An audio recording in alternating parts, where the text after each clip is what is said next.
Bonjour à tous. Vous venez en aide à une personne qui saigne abondamment? Voici comment arrêter l'hémorragie en attendant les secours.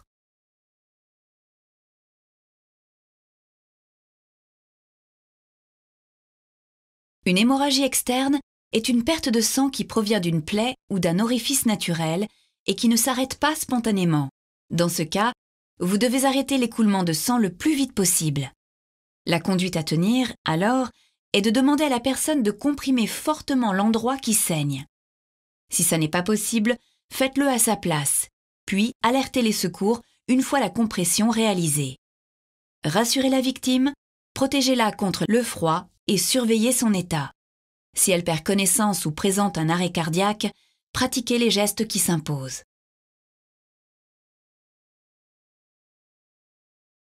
Voyons d'abord comment comprimer efficacement une plaie qui saigne.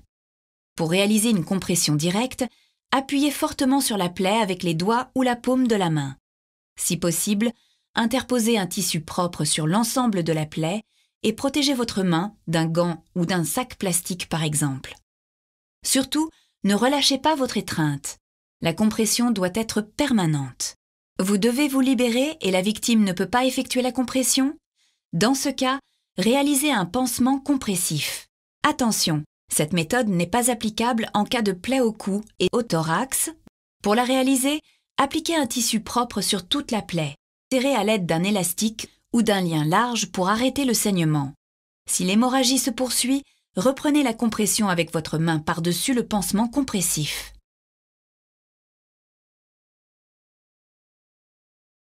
Lorsque la compression directe est inefficace ou impossible, vous pouvez mettre en place un garrot. Vous aurez besoin d'un lien de toile solide, long de 1,50 m et d'une barre rigide de 10 à 20 cm. Commencez par faire 2 tours autour du membre avec le lien, puis réalisez un nœud. Le garrot doit être placé quelques centimètres au-dessus de la plaie, jamais sur une articulation. Ensuite, placez la barre au-dessus et faites 2 nœuds pour la fixer. Tournez alors la barre pour serrer le garrot jusqu'à l'arrêt du saignement et maintenez le serrage même en cas de douleur. Ne couvrez pas le garrot et ne le retirez pas sans avis médical. Merci de votre attention et à bientôt.